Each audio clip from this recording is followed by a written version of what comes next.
Well, good morning, ladies and gentlemen. I spent a good share of yesterday watching Sandra Van Ark's case on YouTube, and this is very, very disturbing.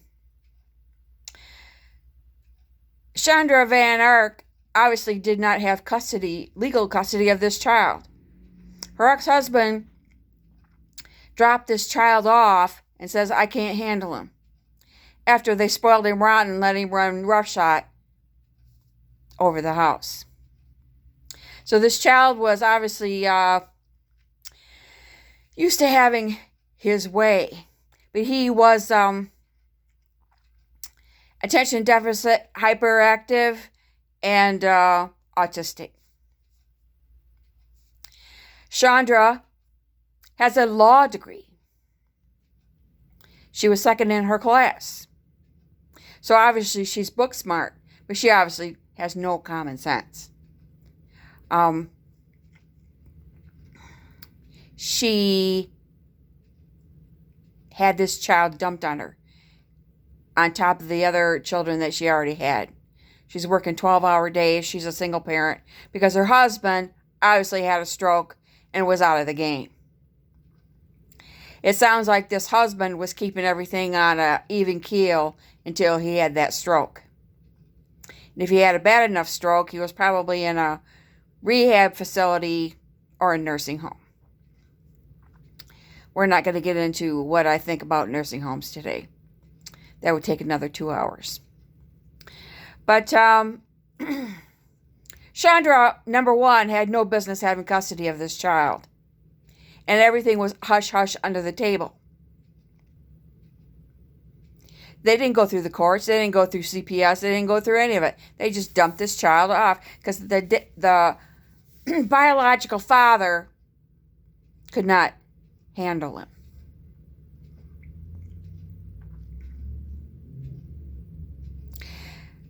There are different levels, or spectrums, I guess is the psychological word for autism. And then there's, I'm sure, different levels of attention deficit. I mean, if you have a child that can't sit still, it's going to drive you crazy. Usually children that have attention deficit need a lot of structure.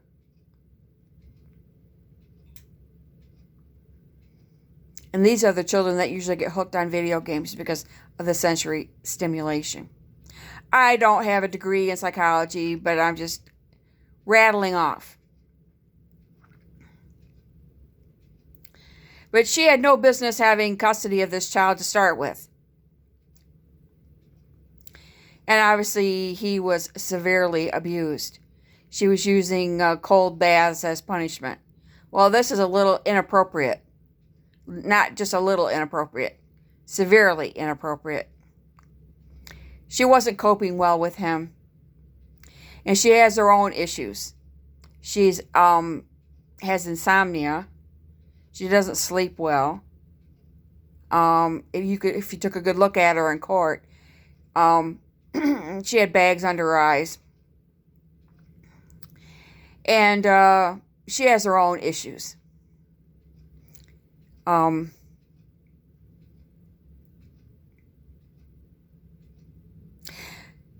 state of Michigan has sentenced her to 2 life prison sentences without parole.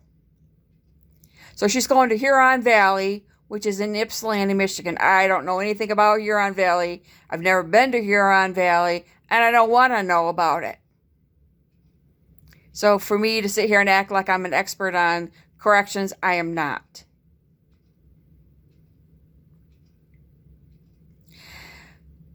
But then what is the moral of this story? We can sit here and psychoanalyze her until the cows come home. She had this problem, she had that problem, she had this issue. She was book smart but not life smart, or she just couldn't handle this child. This child was being homeschooled too, so the school district had no clue what was going on because there was no school district. He was doing all his schoolwork on some iPad that she controlled.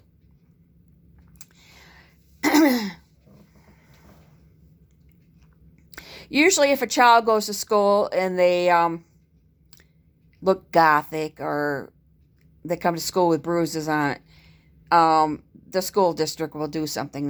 They'll bring the child in, maybe turn the mother into CPS, and then an investigation is started. But there was no CPS investigation because CPS had no clue. The horrors that were going on in this home. Furthermore, these people are always from Michigan. Larry Van Nasser was from Michigan. And then the judge in his case was on Dr. Phil's show. And then yesterday, YouTube was vomiting all these videos on her. You've got psychologists on YouTube analyzing her body language. And you've got people that are experts in corrections giving prophecies about her life and what's going to happen next. She's going to spend the rest of her life in prison. Yeah, and the taxpayers are going to have to pay for this. She's going to make the state of Michigan miserable because she's going to be filing appeals for not only herself, but everybody else in prison because she has a law degree. This situation is beyond. I've never heard of anything so atrocious in my life. I'm not a spring chicken. But you could go on YouTube and you can see the whole damn thing. And you can see all the experts analyzing her body language or analyzing what's going to happen to her in corrections. They're going to do a psych eval. La, la, la. And I'm just this is just beyond. I don't work for the Attorney General of the state of Michigan anymore, or I never did, but it's not my problem. It's the state of Michigan's problem now. And I guess we'd have to, get out a calculator and figure out how much it's going to cost the taxpayers to support her for the rest of her life. And then all the havoc that she's going to cause because all these prisoners are going to ask her for help with their appeals. I want to appeal this. I want to appeal that. Can you help me? And because she has a law degree and she can type faster than Satan himself, she's probably going to help all these people. I don't know what job they'll give her in prison. But I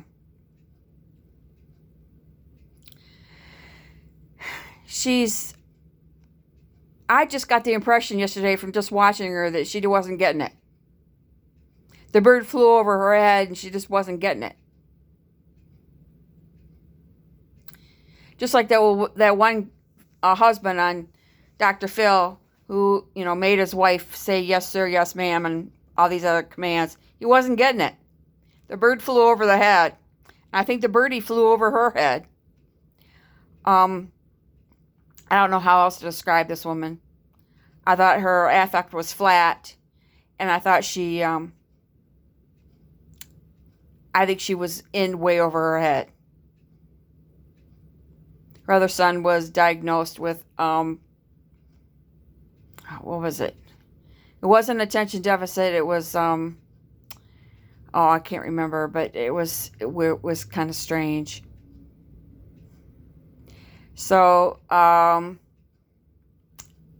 good luck to the state of Michigan because she's going to be filing appeals for not only herself, but for everybody else in Huron Valley.